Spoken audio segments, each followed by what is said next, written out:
नाज़रीन, बलूचिस्तान के इलाके हरनाई में कुछ दिन पहले जब जलजिला आया तो उसमें सैकड़ों अफराद जख्मी हुए, मुतअद्दिद अफराद जाँ बहक हुए, लेकिन वज़ीर आज़म इमरान खान वहां नहीं पहुंचे।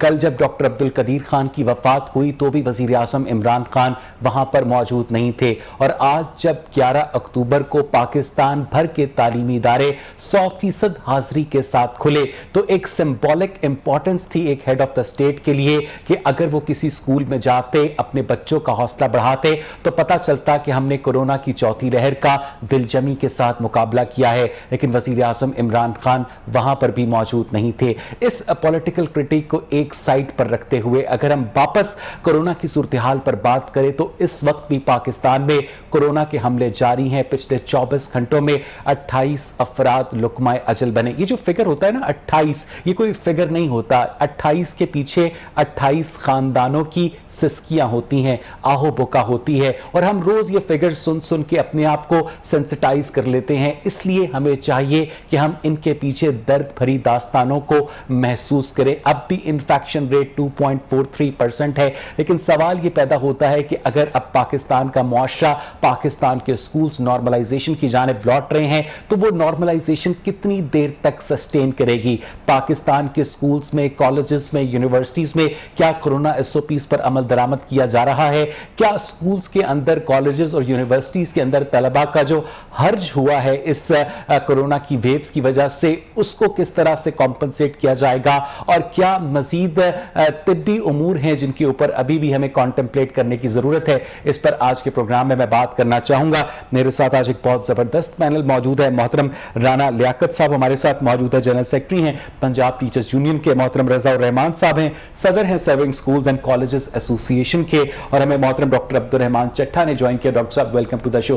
डॉक्टर साहब, मैं आपसे गुफ्तगू का आगाज करूंगा। ये जो इस वक्त कोरोना का इन्फेक्शन रेट कम हुआ है, इसके पीछे क्या गवर्नमेंट की पॉलिसीज हैं, इकदामात हैं, या ये नेचुरली साइकिल जो है नीचे आया है?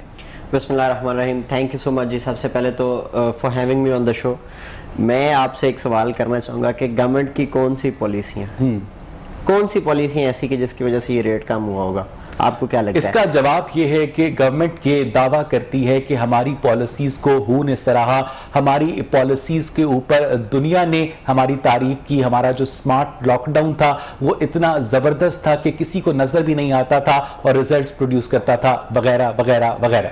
मैं एक जवाब देना चाहूँगा कि फवाद चौधरी साहब ने कुछ दिन पहले ये कहा कि हम 1 करोड़ नौकरियों से ज़्यादा दे चुके हैं नौकरियाँ। ये भी हुकूमत का एक दावा है। आप इस दावे को कितना सच जानते हैं? मैं इसको झूठ समझता हूं। मैं यही समझता हूँ कि ये वही गवर्नमेंट है जो डेंगू को आज इन्होंने 10 साल के बाद इस सूरत हाल पे पहुँचाया है कि आज हॉस्पिटल में, वही हॉस्पिटल जो कोरोना के केसेस पहले भुगत रहे थे, आज डेंगू के वहाँ पे रश पड़ा हुआ है। ये 9 साल के बाद इस हुकूमत ने ये सिर अपने सर लिया है कि 9 साल बाद आज हमारे पास ये रेशो आई है। तो यही कुछ कोविड में भी था।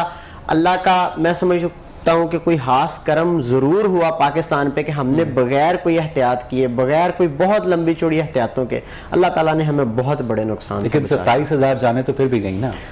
आप अगर इसको कंपेयर करें बाकी ममालिक के साथ तो डेफिनेटली ये कहा जा सकता है कि पाकिस्तान ने उतना नुकसान बर्दाश्त नहीं किया जितना बाकी मुल्कों ने किया। और इसमें अगर कोई हुकूमत इसका क्रेडिट लेती है तो मैं नहीं समझता कि कोई भी ये जस्टिफाइड क्रेडिट होगा। ये भी तो हो सकता है ना कि फिगर्स को मैनिपुलेट किया गया हो डॉक्टर साहब? ये तो इस पे तो कोई पैक्ट राय नेशनल कमांड जो सेंटर है वही दे सकता है। लेकिन हम लोगों ने जो सिचुएशन देखी हॉस्पिटल्स में भी, वो भी मैं समझता हूँ कि वैसी नहीं थी जैसी इंडिया में और बाकी दूसरे ममालिक में देखी गई। जैसे रोड्स पे बेड्स लगे, जैसे कॉरिडोर्स में बेड लगे, उतनी बुरी सूरत हाल बहरहाल पाकिस्तान में नहीं थी।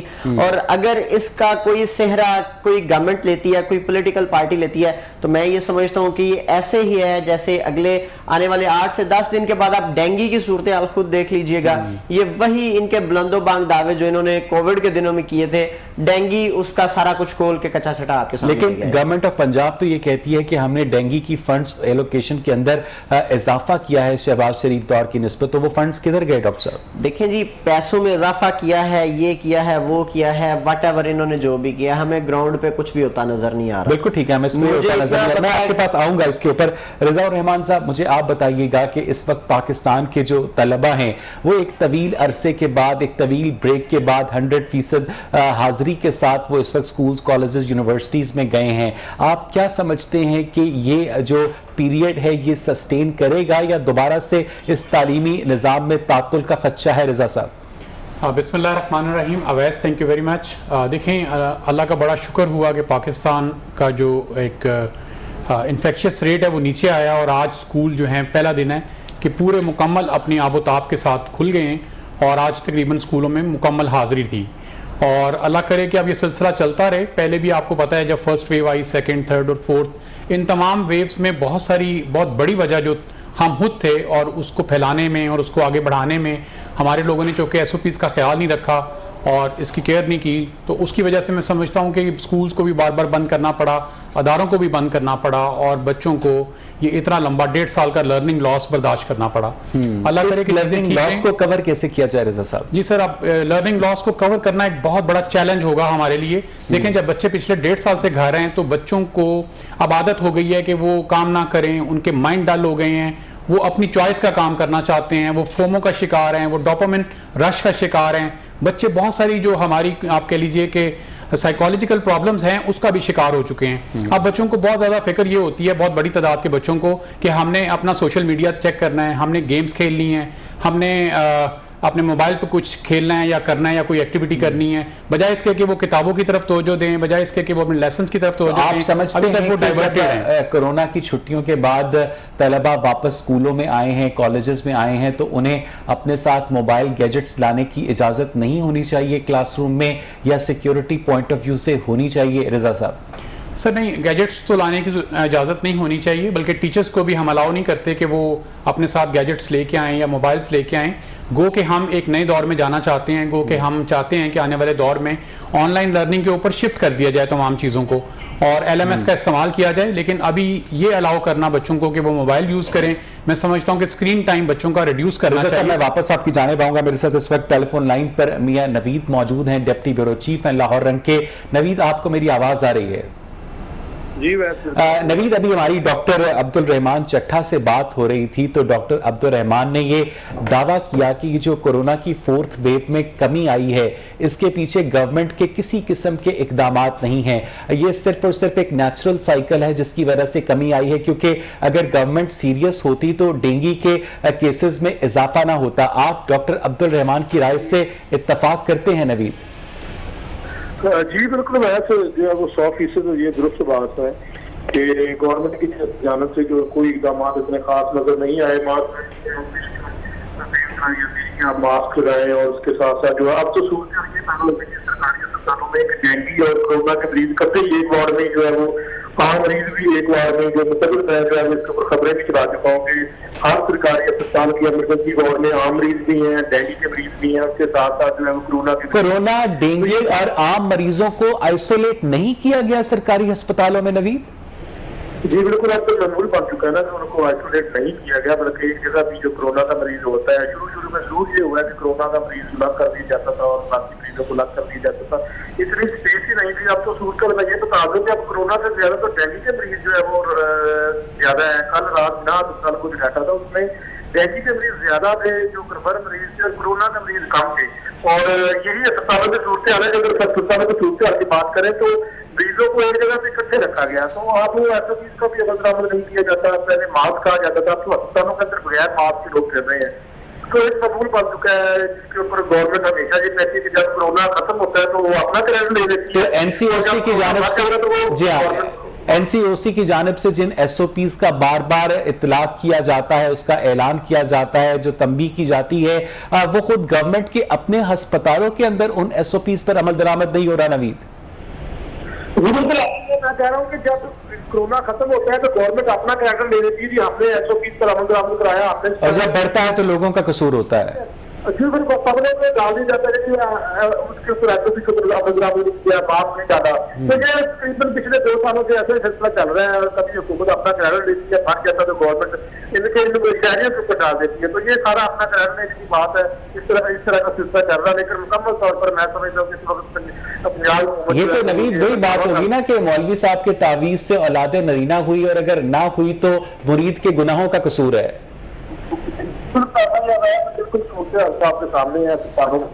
और एक ही जगह पर डेंगू और एक ही जगह तो पर नवीद ये बताइएगा कि सिंध गवर्नमेंट ने 12 साल से ज्यादा उम्र के बच्चों की कोरोना वैक्सीनेशन का आगाज किया है। पंजाब के अंदर 12 साल से ज्यादा उम्र के बच्चों की वैक्सीनेशन के लिए कोई इंतजाम किया गया है, कोई काउंटर्स बनाए गए हैं, और जो लोग बूस्टर डोज लगवाना चाहते हैं, जिनकी इम्यूनिटी कमजोर है, उनके लिए कोई एहतमाम किया गया है नवीद? जी बिल्कुल, दोस्तों तो लग रही है वैसे वो बिल्कुल एक्सपो सेंटर में मुयसर है। वो कुछ और 1200 समथिंग जो है वो आपने एक बैंक चलान जमा करवाना है नेशनल बैंक में, उसके बाद वो आपने वो बैंक चलान आपके अपने पास रखें और आप एक्सपो सेंटर ये तो बैरून मुल्क जाने वालों के लिए ना, जो पाकिस्तान में रहते हुए बूस्टर डोज लगवाना चाहते हैं नवीद, वो उनके लिए कोई अभी इस तरह का सिस्टम नहीं है। जो पाकिस्तान में लोग रह रहे हैं उनके लिए बूस्टर डोज का कोई अभी तक इस तरह का कोई नायाब या और स्कूल्स के अंदर वैक्सीनेशन का कोई इंतजाम नहीं किया गया नवीद? स्कूल के अंदर भी जो है बच्चों को वैक्सीनेशन करने का सिलसिला जो है वो बच्ची जानब से शुरू किया गया है। दूसरा जाकर जो है बच्चों को ज्यादा तौर पर पिछले कुछ दिनों से ये सिलसिला जारी है। बच्चों को वैक्सीनेशन करने के हवाले से इकदाम किए जा रहे हैं। नवीद, आप हमारे साथ ही रहिएगा। राना लियाकत साहब, आपकी जानिब आना चाहूंगा। आज आपका पहला दिन था स्कूल में, आपने बच्चों को रिसीव किया, कैसा मोराल लगा आपको? बच्चों का कितना तालीमी हर्ज और नुकसान देखा आपने उनके अंदर, और क्या वो तलबा पुरअज़्म थे दोबारा से वापस उस ट्रैक पे आने पे जिसे हम एजुकेशन कहते हैं? राना साहब बिस्मिल्लाहिर्रहमानिर्रहीम। मैं पहले अवैस साहब को ये बताता चलूँ कि हमारे पास तकरीबन 12 साल से लेकर 17 साल की उम्र के तकरीबन कोई 75 लाख बच्चा जो है ना, वो गवर्नमेंट सेक्टर में पढ़ रहा है, ठीक है। और उसको वैक्सीन लगाने का जो आगाज़ है वो तकरीबन आज से 10 रोज़ कबल किया गया था, और मैं समझता हूँ कि 50% बच्चों को जो है ना वो कोरोना वैक्सीनेशन जो हो चुकी है। लेकिन अब इसमें मसला ये भी आया कि बाज़ वालिदैन ने तहरीरी तौर पर लिख के दिया कि हम अपने बच्चों को वैक्सीनेशन नहीं करवा सकते, क्योंकि एक दो वाक़यात ऐसे हुए जिसकी वजह से पैनिक फैला, और वो भी मैं समझता हूँ कि 10% तादाद होगी जिन वालिदैन ने इनकार किया। हालांकि फाइजर जो है ना, हमने खुद जिन वालिदैन ने तहरीरी तौर पर लिख कर दिया कि हम अपने बच्चों की वैक्सीनेशन नहीं करवाना चाहते, तो उन बच्चों की वैक्सीनेशन नहीं की गई, और उन बच्चों को दूसरे बच्चों के साथ जिन्होंने वैक्सीनेशन करवाई थी बैठकर क्लासेस अटेंड करने की इजाजत दी गई। राना साहब, इस बारे में गवर्नमेंट की अभी तक कोई वाज़ेह पॉलिसी नहीं है कि जिस तरह पंजाब के तकरीबन 11 लाख सरकारी मुलाजमीन थे जिनकी पाबंदी लगाई गई थी कि अगर आप वैक्सीनेशन नहीं करवाएंगे तो आप ऑफिस में नहीं आ सकते। उसका नतीजा ये निकला कि तकरीबन 11 लाख से ज्यादा जो मुलाजमीन थे उन्होंने सबने वैक्सीनेशन करवाई। अब इसी तरह गवर्नमेंट ने जो है मुख्तलिफ जगह पर काउंटर्स भी लगाए, लेकिन हर आदमी की एक अपनी राय है। कोई कहता है कि जी मैंने करवानी है, कोई कहता है नहीं करवानी। तो पिछले दिनों में जो एक विहाड़ी में वाकया हुआ या एक गालबन जेलम साइड पे वाकया हुआ, तो उसकी वजह से कुछ वालिदैन ने जो है ना हेजिटेट किया। तो उन बच्चों को जो वैक्सीन नहीं लगवा रहे अपने वालिदैन के कहने पर, वो बैठ रहे हैं क्लासरूम? जी बिल्कुल बैठ रहे हैं। आज वो उन बच्चों के साथ आए हैं, चूंकि गवर्नमेंट की तरफ से ऐसी कोई हदायत नहीं है। दूसरी बात है कि इन्फेक्शन रेट नीचे आ रहा है, उसकी वजह से भी शायद गवर्नमेंट समझ रही है कि हम स्कूल्स में एसओपीज पर अमल दरामद हो रहा है। मैं समझता हूं कि रजा साहब भी यहाँ पर बैठे हुए हैं, चूंकि इनका प्राइवेट सेक्टर है। मैं समझता हूं कि यहाँ पर जितना एसओपीज का अमल सरकारी स्कूलों में और प्राइवेट स्कूल्स में हुआ है, शायद गवर्नमेंट के किसी और सेक्टर में, बाजारों में या मॉल्स में या शादी हॉल में नहीं किया गया, क्योंकि हमें ये हदायत थी कि आप गेट के ऊपर पहले बच्चे को जो है ना उसके हाथ धुलवाएं वॉश बेसिन में जाकर, उसके बाद उसको डिटॉल जो पानी बना हुआ है उसकी स्प्रे करें। स्कूल्स का आप जिक्र कर रहे हैं, ये कहाँ है?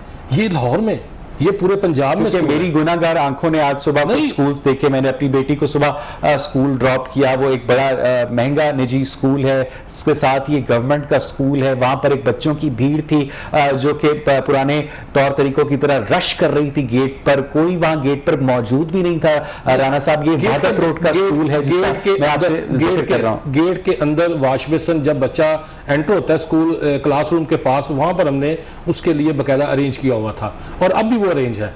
अब बात यह है कि ये बात कि 50% से यकदम जो है ना आप बच्चों को 100% पे ले आए हैं, इसके ऊपर हमारे भी तहफ़्फ़ुज़ात हैं कि आप जब वैक्सीनेशन मुकम्मल कर लेते, 100% बच्चों की हो जाती, तो फिर आप इसको 100% की तरफ ले जाते। दूसरी बात यह है कि मैं यहाँ पर आपकी वजह से ये भी कहना चाहता हूँ कि बच्चों को मुसलसल 5 या 6 घंटे मास्क लगाना इंतहाई मुश्किल है। उसके लिए सांस की प्रॉब्लम उसको हो सकती है। ये आने वाले दिनों में मसला पैदा हो सकता है, उसकी वजह के स्मोक भी लाहौर में बढ़ती जा रही है और अब भी वो डेंजरस जोन में है। मैं इस पर बात करूंगा आपसे राणा साहब। डॉक्टर अब्दुल रहमान, एक राय ये भी है कि क्योंकि पाकिस्तान को आलमी फंडिंग मिलती रही है पोलियो वायरस के खात्मे के लिए, इस वजह से आज तक पोलियो वायरस का खात्मा नहीं हो सका, और जब तक पाकिस्तान को कोरोना वायरस के हवाले से आलमी फंडिंग मिलती रहेगी तो तब तक पाकिस्तान से कोरोना वायरस भी खत्म नहीं हो सकता। क्या आप समझते हैं कि ये ऑब्जर्वेशन सिर्फ और सिर्फ तंज है या दुरुस्त बात है? देखें जी, ये कॉन्स्पिरेसी थ्योरीज होती हैं, ये इतनी इंटरनेशनल लेवल की जो पॉलिटिक्स है, ये मेरा ख्याल है कि लाहौर में या किसी भी गुजरांवाला गुजरात के में किसी भी टी स्टॉल पे चाय के खोखे पे बैठ के ये लोग बातें कर रहे होते हैं। मेरा नहीं ख्याल कि ये ऐसी चीज़ें हैं कि जो इंटरनेशनल पॉलिटिक्स इतनी आसानी से जो एक चाय का या पान की दुकान पे बैठा बंदा समझ रहा है, तो ये बाकी दुनिया के लोगों को समझ नहीं आती होगी।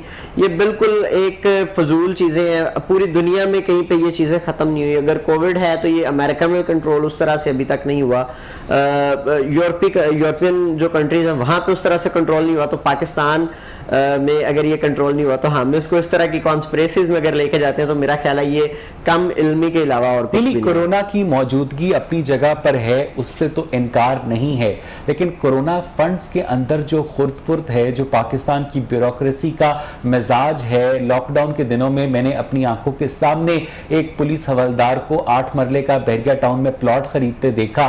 उस हवाले से मैं आपसे पूछ रहा था कि उस करप्शन की रोकथाम के लिए तो गवर्नमेंट को चेक एंड बैलेंस जो कायम करना चाहिए था वो तो गवर्नमेंट नहीं कर पाई ना डॉक्टर साहब? जी जी बिल्कुल। ये जो एडमिनिस्ट्रेटिव इश्यूज हैं, इनको ये बिल्कुल एक अलग कैटेगरी में फॉल करते हैं। जो बाकी कोविड की ये जो नेचुरल जो वेव पैटर्न है, ये हर मुल्क में हम लोगों ने देखा।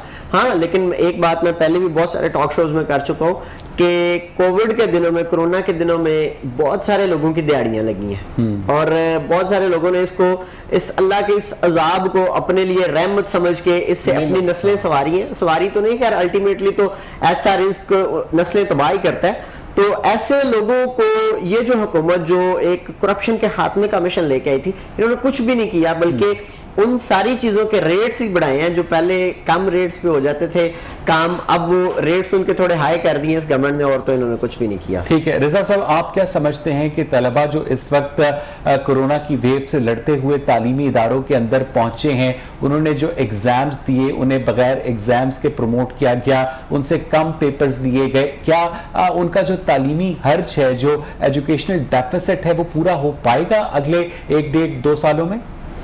देखिए वैसे ये जो इस दफ़ा जिन बच्चों ने मैट्रिकुलेशन के एग्ज़ाम्स दिए और इंटरमीडिएट के दिए, ये वो बच्चे हैं जिन्होंने 9th के और 11th क्लास के एग्ज़ाम्स नहीं दिए थे, इनको प्रमोट कर दिया गया था।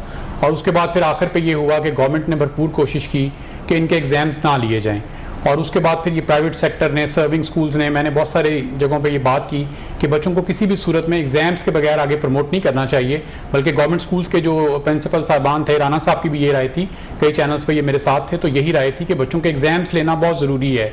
बच्चे को कैसे पता लगेगा या हमें कैसे पता लगेगा कि वो ये लेवल्स मीट कर सकता है? और जब इन्होंने एग्जाम्स लिए तो उसमें भी इन्होंने कंपल्सरी सब्जेक्ट को बीच में से निकाल दिया और सिर्फ इलेक्टिव सब्जेक्ट के इन्होंने एग्जाम्स लिए, और एक नंबर जो है वो तकरीबन चला गया 4.5 नंबर के बराबर, और जो एक लॉन्ग क्वेश्चन है वो तकरीबन 42 नंबर का हो गया। उसी वजह से आज बहुत सारी प्रॉब्लम्स आई हुई हैं और रिजल्ट अभी तक आउट नहीं किया जा रहा कि एक जो क्वेश्चन है वो 42 नंबर का है। अगर बच्चे से 2, 3 या 4 क्वेश्चन भी गलत हो जाते हैं तो उसके मार्क्स का बहुत बड़ा डिफरेंस आ जाएगा, और बच्चे इन सब्जेक्ट में अमूमी तौर पर इलेक्टिव सब्जेक्ट में बड़े अच्छे स्कोर कर लेते हैं। और इस वक्त ये सूरत हाल है जो डिफरेंट बोर्ड्स की है कि बच्चों के नंबर, कुछ बच्चों के नंबर बहुत अच्छे हैं, अब जब वो यूनिवर्सिटी लेवल पे जाएंगे या कॉलेज लेवल पे दाखिला लेने के लिए जाएंगे तो वहाँ मेरिट सेट करना भी एक बहुत बड़ा चैलेंज होगा। इन बच्चों ने जो भी एजुकेशन इस पूरे अरसे में ली, उस एजुकेशन को ऊपर हमेशा क्वेश्चन मार्क तो जरूर रहेगा।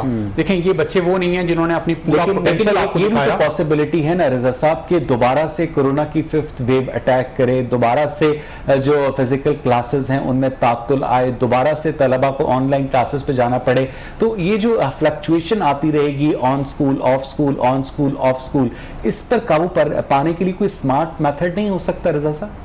सर देखें जो 5th वेव है, अल्लाह ताला हमें से बचाई रखे, लेकिन अभी तक का जो डाटा है NCOC का या हेल्थ सर्विसेज एकेडमी इस्लामाबाद का, वो ये कहता है कि तकरीबन 56% लोगों को वैक्सीनेशन हो चुकी है। और अगर इतनी बड़ी तादाद में लोगों को वैक्सीनेशन हो चुकी है और अगर किसी वैक्सीनेटेड फर्द को दोबारा कोरोना हो जाता है तो उसकी जो सिवियरनेस है उसके चांसेस सिर्फ 0.004 हैं। तो ये एक बड़ा एक हमारे लिए आप कह लीजिए कि होपफुल रिजल्ट है। मैं वापस आपके पास आऊंगा। मियां नवीद, आपको मेरी आवाज आ रही है?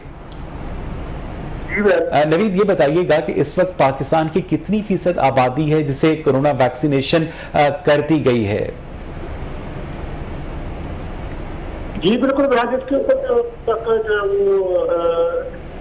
सरकारी दादोशुमार कहा जा सकता है कि तकरीबन ओवरऑल पूरे पाकिस्तान में जो है वो 20 से 30% जो है वो लोग आप कह सकते हैं कि ये वैक्सीनेशन जो है वो हो रही है। बाकी अभी बड़ी तादाद जो है वो सही इलाकों की अगर बात करें तो विलेज की इस तरह से आपको अभी तक लोगों ने वैक्सीनेशन नहीं करवाई। पैदल लोग तो ये है कि फ्रीक्वेंसीज भी डाली गई, लोगों ने जो है वो वैक्सीनेशन करवा दी और सिर्फ अपनी वैक्सीनेशन। बहुत बहुत शुक्रिया मियां नवीद हमें ज्वाइन करने के लिए। नाज़रीन, इस प्रोग्राम के इस सेगमेंट में जो सबसे अहम बात सामने आई है वो राना लियाकत का ये इंकशाफ था कि जो वालिदैन लिख कर देते हैं कि हमारे बच्चों को कोरोना वैक्सीन ना लगाई जाए, उन्हें कोरोना वैक्सीन नहीं लगवाई जा रही। इसका मतलब यह है कि वर्ल्ड हेल्थ ऑर्गेनाइजेशन NCOC से ज्यादा पढ़े लिखे साइंसदान हैं वो वालिदैन। मजीद बात करेंगे एक ब्रेक के बाद। Stay with us.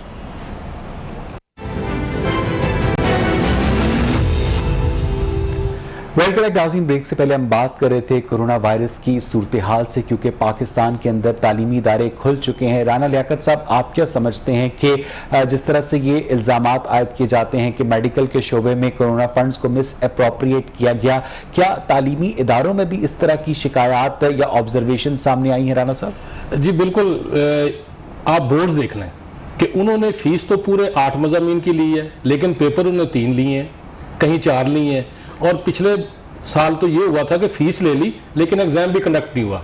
वो पैसा कहाँ गया? पंजाब गवर्नमेंट ने किसी से पूछा कि आपने बच्चों से फीस जो है वो 8 मज़ामीन की ली है, 3 या 4 हज़ार रुपये, लेकिन आप उसमें से 3 पेपर ले रहे हैं, प्रैक्टिकल आप नहीं ले रहे। वो मुआवजा जो आपने एग्जामिनर को देना था वो कहाँ चला गया? आप अगर इन बोर्ड्स को देखेंगे तो इनके पास इतनी दौलत है कि इन्होंने मुख्तलिफ बैंकों में डिपॉजिट करवाए हुए हैं और अरबों रुपए में डिपॉजिट है, लेकिन किसी यतीम बच्चे को वो फीस लेस करने को तैयार नहीं है। प्रोसेस फॉर्म जो है वो स्कूल का IT टीचर करता है या वो बच्चा प्राइवेट किसी कैफे से जाकर करवाता है, लेकिन प्रोसेस फीस लाहौर बोर्ड ले रहा है। ये है करप्शन, जिसकी तरफ मैं समझता हूँ कि वज़ीर आला पंजाब को, सूबाई वज़ीर तालीम हायर एजुकेशन को और सेक्रेटरी हायर एजुकेशन को इस तरह। तो इस हवाले से टीचर्स यूनियन ने बोर्ड्स की इंतजामिया के साथ बातचीत करने की कोशिश की, कोई बोर्ड इंतजामिया ने एक बड़ा सिंपल सा जवाब दिया। मैंने किससे पूछा यार कि आपने कोरोना के लिए क्या एकदम, उन्होंने कहा जी हमने एक सेंटर को 5,000 रुपया दे दिया, वो 5,000 में जो भी कर सकता है वो कर ले। ये उनके इकदाम हैं। वो जो अरबों रुपए की फीस इकट्ठी हुई है उसमें सिर्फ 3 पेपर लिए हैं और वो सारा पैसा जो है अब न जाने वो कहाँ जाएगा, किस शक्ल में। उसकी मार्किंग भी आप देख लें, अगर आप इसको देखेंगे तो ये अरबों रुपया है जो इस मद में बोर्ड ने वसूल किया है। अब उसको पूछने वाला कोई नहीं। रिज़ा साहब, ये बड़ी ही अफसोसनाक सूरत हाल है कि जो एडमिनिस्ट्रेटिव फेलियर है, एक तो कुदरत की आफत होती है कोरोना वायरस की शक्ल में, डेंगू वायरस की शक्ल में, दूसरी जानिब जो एडमिनिस्ट्रेटिव फेलियर है जिसकी जानिब राना लियाकत साहब ने तवज्जो मबजूल करवाई, उस पर क्या कहेंगे आप? बड़ी सही जगह पे राना साहब ने तवज्जो मबसूल करवाई है। बहुत अहम नुकता है, बल्कि इसमें कुछ पूरा प्रोग्राम हो सकता है। जी बिल्कुल, इसमें ऐड कर लीजिए कि 9th से जो बच्चों की एग्जामिनेशन फीस ली गई थी उसके बच्चों के पेपर ही नहीं लिए गए। इसी तरह 11th से जो बच्चों की पेपर्स की फीस ली गई थी उसके भी पेपर लिए गए। इस सिलसिले में हमने एक मरासला भी जारी किया और गुजारिश की वज़ीर हायर एजुकेशन से कि आप इस मसले का कोई सलूशन निकालें और ये पैसे बच्चों को रिफंड कर दें। और ये उस वक्त की बात है जब बच्चों ने अभी 10th की और 12th की फीस जमा नहीं कराई थी, तो हमने रिक्वेस्ट की कि आप इसको एडजस्ट कर लीजिए। और इस सिलसिले में फिर राजा साहब ने हमें रेफर किया कि आप एडिशनल सेक्रेटरी से मिलें। हम उनको भी मिलने गए और बाकायदा तौर पे लिख के उनको ये रिक्वेस्ट की कि ये कौम के फायदे की बात है, उन्होंने ये आपको बच्चों रेफर के नहीं किया फायदे कि की बात है। डिप्टी एडिशनल सेक्रेटरी से मिलने? जी तारिक साहब थे जिनसे एडिशनल सेक्रेटरी, उनसे मुलाकात हुई और उनको बताया कि ये बच्चों के फायदे की बात है, आप ये पैसे आपने लोगों को, आम आवाम को वापस करने हैं, इसका कोई स्कूलों के साथ ताल्लुक नहीं है, आप इसको एडजस्टमेंट कर दीजिए। लेकिन मेरा ख्याल है कि उन्होंने भी इसको नहीं सुना और कोई बच्चों को फ़ायदा नहीं मिल सका, या पेरेंट्स के वो जो पैसे हैं जैसे राना साहब बता रहे हैं कि अरबों रुपया ये बनता है वो गायब हो गया। अच्छा, पाकिस्तान तो ऑलरेडी तालीमी रैंकिंग में दुनिया के दीगर ममालिक से बहुत पीछे है, तो कोरोना की वजह से तो पाकिस्तान मजीद पीछे चला गया होगा ना रजा साहब?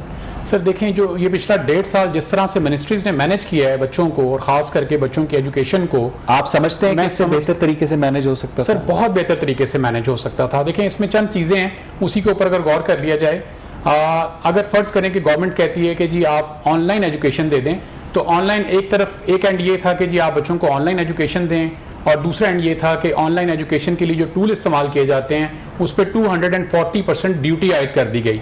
ये duty ministry of science and technology के मिनिस्टर फवाद चौधरी साहब ने इसको अप्लाई किया। उस वक्त जो डिवाइस पहले यूज्ड डिवाइस, जो डिवाइस पहले इस्तेमाल शुदा डिवाइस, लैपटॉप या टैब, जो पहले 8,000 10,000 का था, जो ही कोविड आया वो 25,000 की रेंज तक चला गया। हमने फिर फर्दर भी गुजारिश की कि आप एक पेरेंट जो है, मिडिल क्लास पेरेंट है, उसके लिए 2 टैब्स लेना, 2 लैपटॉप लेना बहुत मुश्किल है। अगर गवर्नमेंट इनको असिस्ट कर दे कि इनको सैलरी एडवांस दे दे और उसी सैलरी के अंदर या किसी भी तरह से कोई लोन दे दे, उसी लोन के अंदर एडजस्टमेंट कर दें, तो वो भी नहीं सुनी गई। इसी तरह टीचर्स के पास भी ये डिवाइसेस मौजूद नहीं थी, उनके पास भी फैसिलिटेशन नहीं थी, लेकिन गवर्नमेंट ने इस तरह भी तवज्जो नहीं की, बल्कि हमने तो, हमारी एसोसिएशन ने तो तकरीबन तमाम हेड्स पे जाके, इवन हमाद अजहर साहब को भी गुजारिश की, स्टेट बैंक ऑफ पाकिस्तान के गवर्नर को 13 मरासलाजात लिखे गए, लेकिन उन्होंने स्कूलों को कोई किसी जगह भी एंटरटेन नहीं किया, ना ही तालीमी इदारों को किया। बल्कि मैं गुजारिश करना चाहता हूं कि देखें, जब वो एक सैलरी रीफाइनेंस का लोन आया तो वो बड़े बड़े इदारों को दे दिया गया, जो अदारे बहुत स्टैब्लिश थे, जो बहुत ठीक ठाक थे, उनको वो सारा लोन डिस्ट्रीब्यूट कर दिया गया और छोटे स्कूल्स को मरने के लिए। रजा साहब मेरे साथ ही रहेगा, डॉक्टर अशरफ निजामी ने मुझे इस वक्त ज्वाइन किया है। डॉक्टर साहब, आपको मेरी आवाज आ रही है? जी सर, डॉक्टर साहब क्या हाल चाल है? क्या हाल चाल है? अल्लाह का एहसान। डॉक्टर साहब ये बताइएगा कि अभी हमारी गुफ्तगू हो रही थी, डॉक्टर अब्दुल रहमान चट्टा से हमारे स्टूडियोज में मौजूद हैं, उन्होंने बड़ा खौफनाक इंकशाफ किया कि इस वक्त सरकारी अस्पतालों के अंदर डेंगू पेशेंट्स, कोरोना पेशेंट्स और रूटीन पेशेंट्स, उनके दरमियान किसी किस्म का फिजिकल बैरियर नहीं है, आइसोलेशन नहीं है। तो अगर गवर्नमेंट की जानिब से इसके लिए फंड्स प्रोवाइड नहीं किए जा रहे, तो डॉक्टर्स रोज क्यों इस रेसिपी ऑफ सुइसाइड के ऊपर दस्तखत कर रहे हैं? डॉक्टर साहब, टू बी वेरी फ्रैंक, मेरे लिए देखें खबर है कि अगर ऐसा है, द रीजन बीइंग कि जो कोविड के पेशेंट्स हैं उनको तो बिल्कुल आइसोलेशन के अंदर है।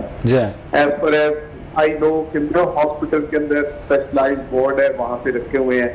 इसी तरह से अगर देखा जाए कि कोविड के पेशेंट्स हैं, जिना हॉस्पिटल में भी अलग से रखा हुआ है। डॉक्टर साहब, आपको याद होगा कि मेयो हॉस्पिटल में जो डेंगू वार्ड था उसे ही कोरोना वार्ड में कन्वर्ट किया गया था, और जब कोरोना केसेस कम होकर डेंगू केसेस आए तो डेंगू केसेस को भी कोरोना केसेस के साथ ट्रीट करना शुरू कर दिया गया। मेरी टू बी वेरी फ्रैंक इस किस्म की कोई इत्तला नहीं है। अगर ऐसा है तो वेरी स्ट्रेंज, मतलब ये कोई अकल बात ही नहीं है। इन गुनाहगार आंखों ने खुद देखा है सर्विसेज हॉस्पिटल की इमरजेंसी के अंदर, जहां कोरोना पेशेंट्स को नॉर्मल रूटीन पेशेंट्स के साथ रखा गया है। ये एग्जैक्टली नो, हम 2 चीजें कंफ्यूज कर रहे हैं। एक चीज तो है कि अंडर इन्वेस्टिगेशन है, सस्पेक्ट है या आता है, एमरजेंसी के अंदर सब लोग ही आते हैं, लेकिन वंस इट इज डायग्नोज और डायग्नोज होने के बाद अगर इस अच्छा रखता है, इट इज इंटायरली डिफरेंट। ठीक है, वंस दे आर एडमिटेड, मैं एडमिशन की बात कर रहा हूं कि जब उनको डायग्नोज करके एडमिट कर लिया जाता है तब भी उनके दरमियान फिजिकल बैरियर नहीं रखा जाता। मियां नवीद की भी यही रिपोर्ट है। डॉक्टर साहब देखिए, मैं अब आप फरमा रहे हैं कि आपने भी देखा मियां नवीद साहब बड़े मतलब सीनियर और रिस्पॉन्सिबल हैं, तो उनके साथ में जाहिर है कि ऐसा डिसएग्रीमेंट में जा ही नहीं सकता, सोच ही नहीं सकता, तो उसकी ऑब्जर्वेशन भी दुरुस्त होगी और उन्होंने बहुत इन्वेस्टिगेशन के साथ ये देखा होगा। But if it is happening तो वेरी अनफॉर्चुनेटली, अगर नवीद ने मेरे साथ ये शेयर किया होता तो यकीनन हम इसके साथ प्रैक्टिकली जाके मैं उसके साथ इकदाम करता, और एज अ ड्यूटी मतलब नॉन ऑफिशियल पर्सन, जो कि मेरी कोई हैसियत नहीं है स्टेट के अंदर, लेकिन मैं जरूर जाके वहां के एमएस को मिलकर जाके ठीक कर और कोरोना वबा के दौरान जिन डॉक्टर्स को इंडक्ट किया गया था महकमा सेहत पंजाब की जानिब से, उनके भी जो पेंडिंग ड्यूज हैं अभी तक डॉक्टर साहब वो तक क्लियर नहीं किए गए हैं, जबकि अरबों डॉलर के फंड्स भी गवर्नमेंट समेट रही है इदारों से, एशियन डेवलपमेंट बैंक से, वर्ल्ड हेल्थ ऑर्गेनाइजेशन से, दीगर इदारों से। डॉक्टर साहब देखिए, ये हमारी बड़ी बदकिस्मती है कि हम जो है लाल बत्ती जिसको ब्यूरोक्रेसी बाबूज है उनके रहमो करम के ऊपर हमने बहुत से डिपार्टमेंट्स को छोड़ा हुआ है, और बदकिस्मती से हेल्थ डिपार्टमेंट को भी हम ऐसे डे टू डे अफेयर्स के साथ चला रहे हैं। आपको याद होगा कि जब मेडिकल टीचिंग इंस्टीट्यूशन एक्ट बदनामे जमाना MTI एक्ट नाफिज करने की कोशिश की जा रही थी, तो हमने कोई मुखालफत इससे नहीं की थी कि हम मतलब मुखालफत बनाए मुखालिफत, बल्कि हम समझते हैं कि ये लोगों के बस की बात नहीं थी, और सेहत which is a basic responsibility of the state, मैं जिम्मेदारी से ये लफ्ज यूज कर रहा हूँ, स्टेट नॉट द गवर्नमेंट। तो ये स्टेट की जिम्मेदारी है कि सेहत की फराहमी, तो उसके लिए ऐसा मतलब गैर इखलाकी किस्म का रवैया और गैर जिम्मेदाराना रवैया फिटली एक मतलब काबिल कबूल और नहीं है। मैं इसको कंडेम करता हूँ कि हुकूमत की जो जिम्मेदारी और जो नायबी है इसके साथ बहुत बहुत शुक्रिया डॉक्टर अशरफ निजामी इस पर अपना रिस्पांस देने के लिए। डॉक्टर अब्दुल रहमान, आप क्या समझते हैं कि पाकिस्तान के अंदर कोरोना वबा के दौरान जिस तरह से पाकिस्तान के अंदर फंड्स आए, उस हवाले से वो फंड्स आपको अस्पतालों में डॉक्टर्स के ऊपर खर्च होते नजर आए? डॉक्टर साहब, अच्छा, सबसे एक तो मैं ये बात क्लियर करना चाहूंगा कि इस इशू पे हेल्थ बीट नाम से जो मियां नवीद साहब का प्रोग्राम है, वो इस जुम्मे को, जो पिछले जुम्मे को ऑन एयर हुआ था, उसमें दिखाया गया प्रॉपर कि सर्विसेज वार्ड की इमरजेंसी में एक कोविड का पेशेंट पड़ा हुआ है, सेम बेड पे, सेम बेड पे, सेम वार्ड की बात नहीं कर रहा, एक ही बेड पे साथ वाला जो मरीज है नॉन कोविड पड़ा हुआ है, एक बेड पे दो मरीज जो है ना उनमें, और वहां पे मरीज ये शो कर रहे थे, इनको जो है ना इनके गले पड़ रहे थे कि ये देखें यहाँ पे क्या हो रहा है हमारे साथ, और ये सारी चीजें हम लोगों को तो बताते हुए और उस वर्किंग कंडीशन में काम करते हुए भी शर्म आती है। और दूसरी बात ये कि जिस तरह उस दिन ये सारा कुछ कैमरे की आंख ने देखा और अवाम को ये दिखाया गया कि 400 के करीब मरीज था और 4 डॉक्टर्स वहां पे काम कर रहे थे। एक तो पिछले 1 साल से किसी भी किस्म की भर्ती नहीं की गई हॉस्पिटल्स में, बजाय इसके कि हम लोग डॉक्टर्स की तादाद को बढ़ा देते, हम लोग वहां पे हेल्थ फैसिलिटीज को बढ़ाते, हम लोगों ने भर्तियां करने के बजाय जो पहले से एग्जिस्टिंग सीटें थी वो कम कर दी। और किसी भी डॉक्टर को जो कि कोरोना वार्ड्स में काम कर रहा होगा, उसे ऐवान सदर की जानिब से 23 मार्च पे या 14 अगस्त को कोई निशाने पाकिस्तान भी नहीं दिया गया। देखिए जी, इस पे तो हम बड़े क्लियर थे, हम लोग ये समझते हैं कि ये जो एजाज थे और ये सारा कुछ था, ये उन लोगों के ही नाम आना था जो अपने दफ्तरों से बाहर नहीं निकले थे, जिन्होंने अपने दफ्तरों के बाहर लिख के लगाया हुआ था कि कोरोना वार्ड के अंदर काम करने वाला कोई कमी कमीन, कोई डॉक्टर कोई कमी कमीन इस वार्ड में, इस दफ्तर में आने के काबिल नहीं है।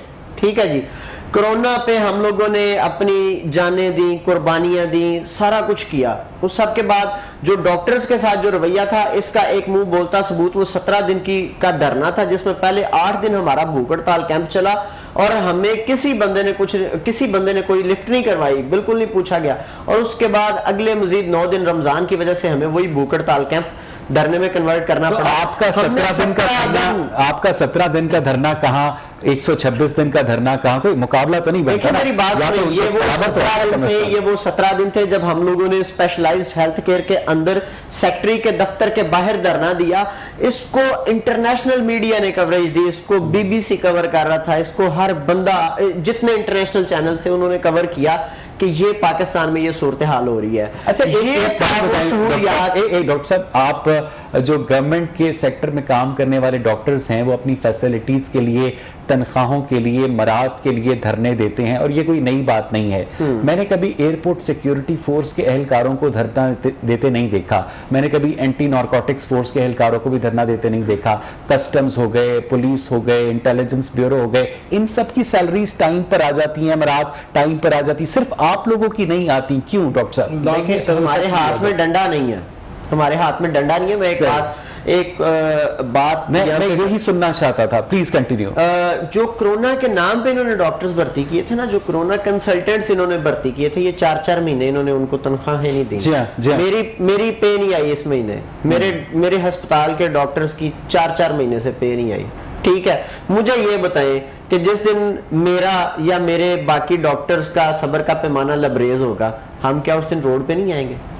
हम रोड पे आएंगे, फिर हमें डंडे पड़ेंगे, और फिर ये कोई वजीर आके टीवी पे ये बयान देगा कि ये हड़ताली डॉक्टर्स हैं, इनका काम ही हड़तालें करना है। मैं ऑन एयर बैठ के कसम खा के ये कह सकता हूँ कि मेरी और मेरे समेत कोई 100 के करीब डॉक्टर्स ऐसे हैं जिनकी मेरी 1 महीने से पे नहीं है, और बहुत सारे डॉक्टर लेकिन मैं आपकी ट्रेजेडी को समझता भी हूं और मैं आपके मौक़िफ़ की तायीद भी करता हूं, लेकिन अगर कुछ लोगों को मोहल्ले के अंदर भूख लगी हो और वो आपके घर में खाने की खुशबू सूंघ कर आपके घर के बाहर धरना दे दें और आपका घर से बाहर निकलना इम्पॉसिबल हो जाए, तो क्या आप उन लोगों को टॉलरेट करेंगे जिन्होंने आपका गेट ब्लॉक किया होगा? डॉक्टर साहब, ये बड़ी आपने ऐसी छुपी, बल्कि मैं कहता हूँ बड़े दबे लफ्जों में आपने एक बड़ी अच्छा हुकूमत पे तनकीद की है।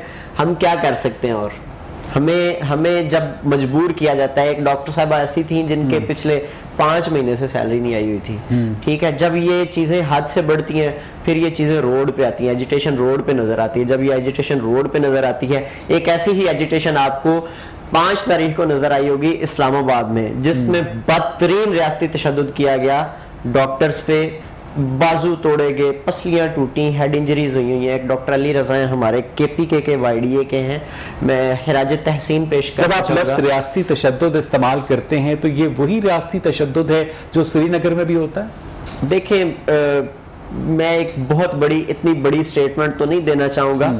वहाँ पे तो जो हमारे कश्मीरी भाई हैं उनके साथ तो जो कुछ हो रहा है, अल्लाह ना करे ये किसी भी इंसान के साथ वो नहीं होता। जाहिरी बात है, अल्लाह ताला उससे बचाए। लेकिन जो लाठियां बरसाई जिस तरह जाती हैं, जिस तरह आंसू गैस बरसाई जाती है, जिस तरह शेलिंग की गई, जिस तरह सर फाड़े गए, जिस तरह घसीटा गया, और ये कोई ऐसी एग्जैजरेशन नहीं है, ये सारा कुछ इन्हीं कैमराज ने दिखाया। ये सारा कुछ दिखाया। साहब, जिस तरह से टीचर्स को मजबूर किया गया फैसलाबाद में कि वो कंपाउंडर के फराइज सर अंजाम दें, वो कोरोना वैक्सीनेशन के टीके लगवाएं, जिस तरह से उन्हें मरदमशुमारी के अंदर इस्तेमाल किया जाता है, पीडा एक्ट का सहारा लेकर मुख्तलिफ सरकारी जलसों में उनकी हाजिरियां लगाई जाती हैं। टीचर का काम जो स्कूल के अंदर है, टीचिंग जॉब के अलावा उससे कोई भी काम लेना, आप समझते हैं इन एसेंस, इन प्रिंसिपल गलत है? आर्टिकल 25 ये कहता है कि 4 से लेकर 16 साल तक का बच्चा जो है बुनियादी तालीम उसका हक है। अगर आप उसको उसकी तालीम के हक से रोकते हैं तो आप आइन से रूगर्दानी करते हैं, आइन की खिलाफ वर्जी है। अगर किसी उस्ताद को जो स्कूल में पढ़ा रहा है उसको कहते हैं कि आप बच्चे को पढ़ाने की बजाय आप बिशप की ड्यूटी करें या पोलियो कतरे पे चले जाएं या आप किसी वैक्सीनेशन सेंटर पे जाकर ड्यूटी डाटा एंट्री करें, तो मैं समझता हूं कि वो मुर्तकब है आइन से गद्दारी का, कि वो बच्चे को बुनियादी तालीम दो, उसका हक। अदालत क्यों नहीं जाते? हाँ, इस पे जस्टिस इफ्तिखार चौधरी साहब ने 2012 में बड़ी एक ऑब्जर्वेशन दी है कि गवर्नमेंट को इसको रोकना चाहिए और इसकी जगह पर आपको उन डिपार्टमेंट से लोग लेने चाहिए जहां पर अफरादी कुव्वत ज़्यादा है, असाज़ा को कम अज़ कम पढ़ाने तक ही महदूद रखा जाए। जहाँ तक अभी डॉक्टर साहब ने बात की, तो डॉक्टर साहब ये जो आंसू गैस है या लाठी चार्ज है, हमने भी 10 फरवरी को इस्लामाबाद बर्दाश्त किया, लेकिन मैं समझता हूँ कि आमरीत में भी किया और जमहूरियत में भी किया। जब बदतरीन मार्शल था उस वक्त भी था और अब भी है। ये हमारा मुकद्दर है और जो लोग जद्दोजहद करते हैं ये उनका जेवर है। ठीक है राना साहब, मैं वापस आऊंगा एक ब्रेक के बाद। नाज़रीन, इस वक्त सिचुएशन ये है कि खिलाड़ी हुक्मरान हैं और जो असातिज़ा हैं वो इस वक्त कोरोना वैक्सीनेशन के टीके लगा रहे हैं और डॉक्टर्स इस वक्त सड़कों पर धरना दिए बैठे हैं। मजीद बात करेंगे ब्रेक के बाद। Stay with us.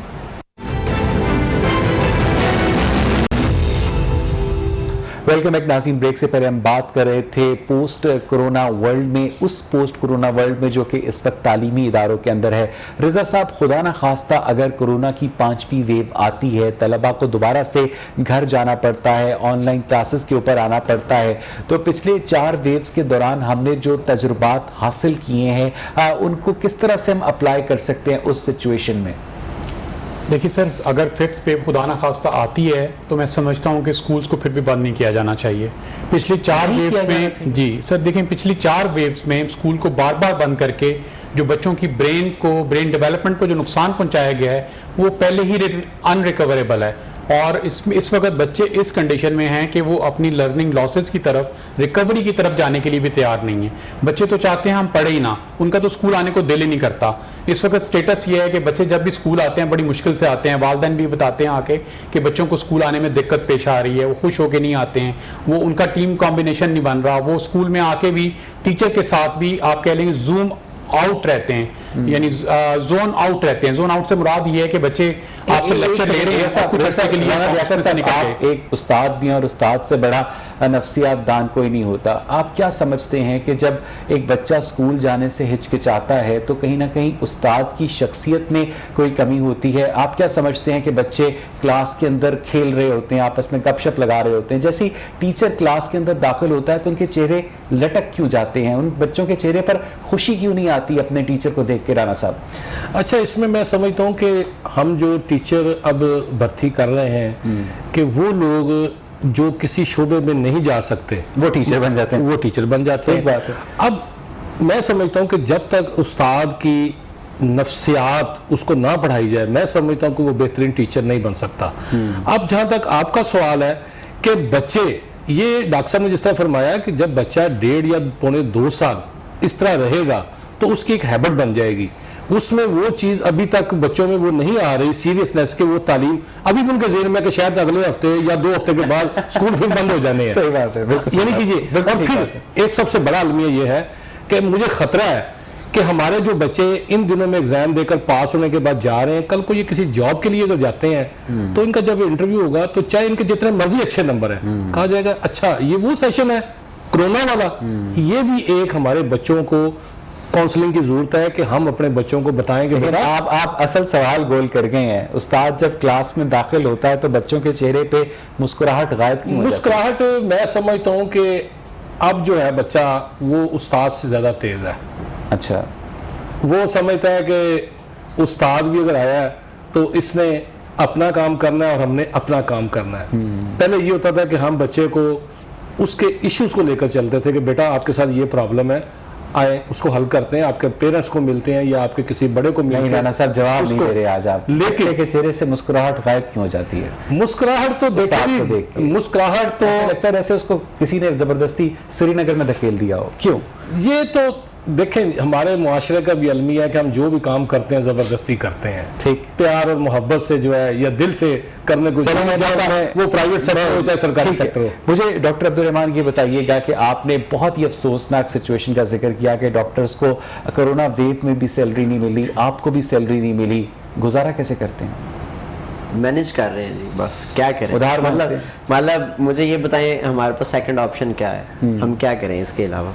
यानी 12-14 घंटे अस्पताल में गुजारने के बाद आप लोगों से उधार मांग रहे हैं कि आपको अपना डे टू डे खर्च चलाना है। ऐसे ही है, जिनके पास कुछ सेविंग्स थी वो तो यूज कर रहे हैं, जिनके पास सेविंग्स नहीं थी वो क्या कर रहे हैं, मतलब जिनकी 4-4 महीने से सैलरी। तो आप रिजाइन दे के कतर सऊदी अरब चले जाएं, क्या जरूरत है आपको? देखिए मैं इस पे बड़ा समझ नहीं आती कि हुकूमत का एक मिनिस्टर एक दिन पे वाह समेट रहा होता है कि देखें जी पाकिस्तान की फॉरेन पॉलिसी इतनी अच्छी है कि पाकिस्तान के इतने डॉक्टर्स कुवैत सर्व करने चले गए।